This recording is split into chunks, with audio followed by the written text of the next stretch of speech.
안녕하세요. 연목구름입니다. 올류 렉스턴을 선보이면서 완전히 달라진 모습을 보여주고 있는 쌍용차의 소식을 최근 자주 알려드리고 있습니다. 이전 영상에서는 영업자를 통해서 궁금해하시는 부분을 제가 정리해서 확인하고 알려드렸었죠. 현재 사전 계약이 진행 중에 있는데 최대 토크와 같은 중요한 수치 자료가 확인이 되지 않으면서 올류 렉스턴을 구입하시려고 계획하신 분들도 정확한 정보를 얻을 수 없는 상황이라서 제 채널에 문의를 주기도 했었죠. 제대로 확인된 정보가 필요한 상황입니다.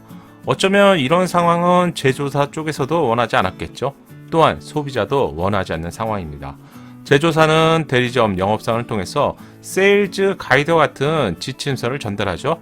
구매 가능성이 높은 소비자에게 잘 전달되길 희망하겠지만 모든 소비자가 로드샵에 있는 매장을 방문하기보다는 인터넷 등의 매체를 통해서 세부적인 정보를 더 많이 얻기 때문에 정보에 있어서 공백이 생긴다고 예상이 되는데요. 아쉽게도 현재의 방식이라면 제조사나 소비자 모두 원하지 않는 정보의 공백이 발생되는 것 같습니다. 최근 출시된 투싼의 경우 과거와 좀 다르게 진행을 했는데요. 세부 정보를 자사 유튜브 채널에 모두 공개했었죠. 온라인 방식으로 정확한 정보를 소비자에게 전달했는데 쌍용차도 정보 전달 방식에 있어서 조금 개선이 필요해 보이네요. 이전 영상에서는 영업자를 통한 외부 디자인과 실내 디자인의 경쟁력을 중점으로 알려드렸습니다. 영상을 보시고 좀 더 구체적인 정보를 원하시는 분들이 계신 것 같아서 추가로 준비하게 되었는데요. 단순하게 브랜드와 외부 디자인만 보고 결정하는 시대는 이제 지났다고 생각이 되고요. 이번 영상에서는 달라진 엔진과 파워트레인으로 얻어지는 장점과요. 시승전이지만 기술자를 통해서 실제로 체감할 수 있는 변화된 부분을 미리 체크해 보겠습니다. 올류 렉스턴의 경우 최고 출력과 최대 토크가 크게 개선이 되면서 대형 SUV 시장을 석권하고 있는 팰리세이드와 수치상으로는 완전히 동일한 수준으로 변경이 되었습니다.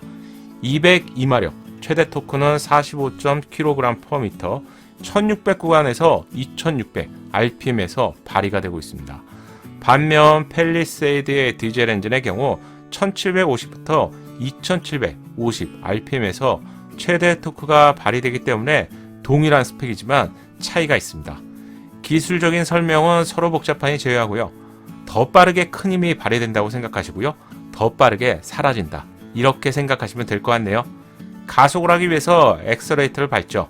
그러면 더 빠르게 큰 힘이 나온다는 것은 낮은 엔진 회전 속도를 사용하는 시내 주행에서 보다 적합하다고 할 수 있는데 중저형 영역에 보다 최적화되어 있다고 생각하시면 될 것 같네요. 출력의 경우도 기존보다 무려 15마력이 개선되었습니다. 업계에 계시는 분의 이야기를 들어보니 흡기 쪽에 개선이 되었고요. 터빈업을 통해서 성능이 크게 개선할 수 있었다고 하네요. 1마력도 중시하는 국내 소비자죠. 15마력의 개선은 제법 의미가 있을 것 같은데 이 정도 개선이라면 누구나 느낄 수 있을 정도로 주행 성능에 있어서 향상이 기대가 됩니다. 최대 토크도 45.kg/m로요. 기존 43에서 45로 약 2kg/m가 향상되었습니다. 최고 출력과 최대 토크를 알려드렸더니 연비도 알려주세요. 이렇게 말씀하셔서 연비도 한번 함께 보시죠. 연비는 얼마나 개선이 되었을까요? 이 부분이 중요하겠죠. 연비는 리터당 11.6km로 기존 지포 렉스턴이 2륜과 4륜, 5인승과 7인승에 따라서 조금씩 연비의 차이가 있었습니다. 10.1에서 10.5km 정도였는데요. 그렇다면 최대 리터당 1.5km가 증가된 것을 볼 수가 있는데 10% 정도 개선된 것이라서 의미가 있는 부분이죠. 또한 출력과 토크까지 함께 높아졌기 때문에 두 마리 토끼를 모두 잡았다고 표현할 수 있습니다.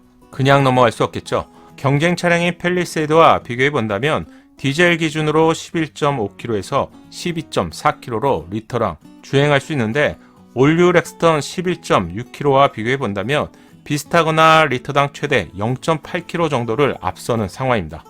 그럼 역시 팰리세이드가 연비가 좋네? 이렇게 이해하실 것 같아서 자동차를 함께 알아가는 의미에서 공차 중량까지는 체크해 봐야 될 것 같네요. 올류 렉스턴의 공차 중량을 한번 볼까요? 쌍용차의 발표 자료는 아니고요. 배출가스 인증 자료를 통해서 살펴보겠습니다. 가장 가벼운 2륜 5인승 차량의 공차 중량은 2135kg입니다. 공차 중량은 기본적으로 엔진, 브레이크, 변속기 등의 오일류와 연료만 채운 상태의 기본 상태의 무게를 말합니다. 가장 무거운 사륜 7인승 차량의 공차 중량은 2255kg입니다. 가장 가벼운 차량과 약 한 120kg 정도의 무게 차이가 발생되네요. 정리하자면 올류 렉스턴의 공차 중량은 최소 2135kg에서 2255kg이라고 예상할 수 있습니다. 팰리세이드의 경우 훨씬 가벼운데 디젤 차량 기준으로 1955kg에서 2030kg로 2135kg에서 2155kg의 올류 렉스턴과 비교해 본다면 약 125kg에서 180kg 정도의 무게 차이가 발생됩니다. 왜 이렇게 무게 차이가 발생되는 것일까요? 이 정도라면 최대 리터당 0.8km의 주행거리의 차이가 있었는데요. 이러한 차이가 클 수도 있고 아니면 별거 아닐 수도 있습니다. 바디 타입을 이해한다면 한 방에 정리가 됩니다. SUV에서 바디 타입은 꼭 한번 알고 넘어가야 되는 부분입니다. 제가 쉽게 설명해 볼게요. 지금 보시는 방식은 최근 유행하는 모노코크 유니바디라고도 하는데요. 이 방식입니다. 산타페, 소렌토, 투싼, 스포티지, 팰리세이드가 모두 이런 방식의 바디 타입을 적용하고 있습니다. 그냥 뭐 세단처럼 보이는 방식이죠. 정통 SUV를 고집하는 쌍용차의 렉스턴, 기아차의 모하비의 경우 프레임 바디, 즉 바디온 프레임을 사용하는데 이미지만 보셔도 뭔가 두 개로 분리되어 있죠. 그렇다면 어떤 차이점이 있을까요? 제가 정리해봤습니다. 차이점을 보면 프레임 바디의 경우 프레임 위에 바디를 올려놓는 방식입니다. 볼트로 두 부분을 체결하게 되어 있죠. 장점을 하면 충격을 프레임이 흡수하기 때문에 일반적이라면 높은 강성을 제공합니다. 단점도 존재하는데 프레임으로 인해서 무게가 증가하게 되죠. 무게가 증가했기 때문에 연비가 하락되겠죠. 운동 성능도 조금 하락되는 편입니다. 반면에 모노코크, 유니바디라고 하는데 차체와 일체로 처음부터 제작이 되죠. 이런 이유 때문에 경량화 가능하고요. 연비와 운동성 모두 향상됩니다. 하지만 바디 강성에 있어서 프레임보다 좀 약하다는 평을 받게 되는데 충돌 사고 시 바디에 변형이 발생되게 됩니다. 기타 다른 점으로 보게 되면 프레임 바디는 전면과 후면 충돌 시 좀 더 안전한 것으로 알려졌고요. 모노코크 바디는 측면부에 필러가 있기 때문에 측면 충돌 사고 시 좀 더 안전한 것으로 알려졌습니다. 대표적으로 이러한 차이점 때문에 사람을 정말 많이 싣거나요. 많은 짐을 수납하는 경우 프레임 바디, 즉 바디온 프레임 방식을 선호하게 되고요. 그 외에 일반적인 용도라면 모노코크 바디로 제작이 되고 있습니다. 좀 정리가 되셨나요? SUV에서 이 정도만 알고 계시면 충분할 것 같네요. 구독을 부탁드립니다. 신차 소식을 빠르고 정확하게 받아볼 수 있습니다. 이런 이유 때문에 모노코크 방식으로 제작된 팰리세이드와 바디움 프레임 방식의 렉스턴은 기본적으로 무게에 있어서도 차이가 발생되게 됩니다. 별도의 프레임 위에 바디를 올려놓는 방식인 렉스턴의 무게가 팰리세이드보다 많이 나가는 이유죠. 따라서 리터당 0.1부터 최대한 0.8kg 정도의 연비 차이라면 기존과 다르게 렉스턴의 경쟁력이 많이 높아졌다고 해야 할 것 같은데요. 연비가 개선된 또 다른 이유는 새로운 8단 자동 변속기가 적용됐기 때문입니다. 8단 변속기가 새롭게 적용되면서 그래프를 보시면 이건 좀 어려우니까요. 제가 쉽게 설명드려 볼게요.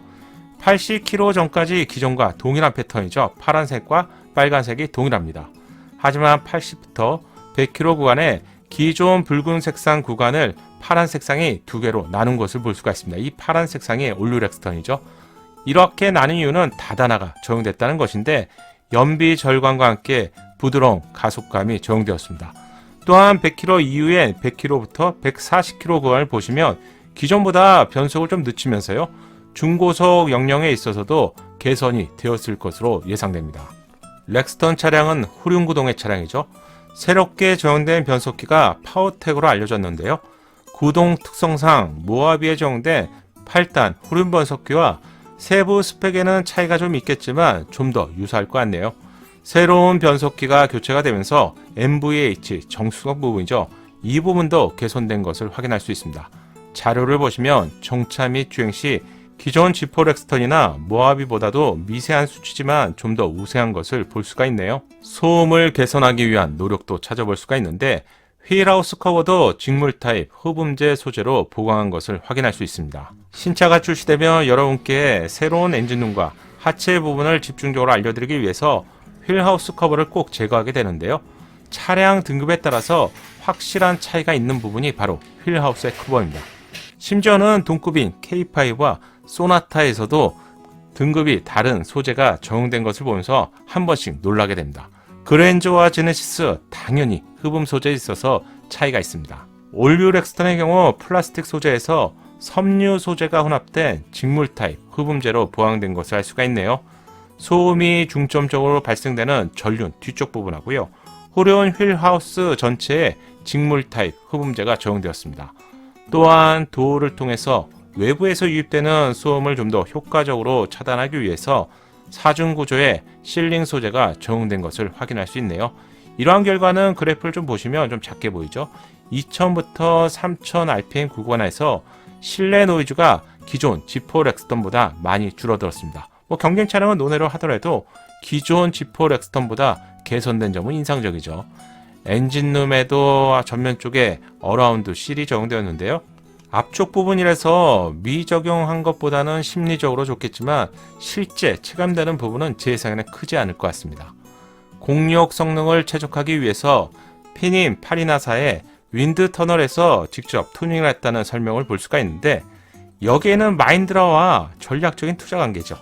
자회사 관계라고 할 수 있습니다. 이번 올류 렉스턴의 디자인이 좀 멋지게 출시가 되면서요. 피님 파리나사에서 디자인했다는 얘기도 들리는데 이 부분은 확인되지 않은 부분이니 가볍게만 참고하시면 좋겠습니다. 세부적으로 알려드리려고 준비하다 보니 예상보다 이번에도 영상이 길어졌습니다. 핵심 내용만 설명 없이 짧게 설명드리는 방법도 있겠지만 제 채널은 자동차를 함께 알아간다는 취지로 천천히 함께 즐기시면 좋겠습니다.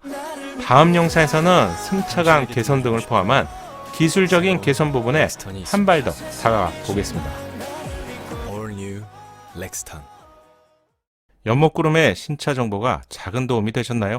신차 정보를 가장 빠르고 정확하게 얻는 방법 아시죠? 새롭게 출시될 신차 소식이 궁금하다면 구독과 알림 설정을 하시고요. 알림 설정을 하셔야 기다리지 않고 자동으로 받아볼 수 있습니다. 감사합니다.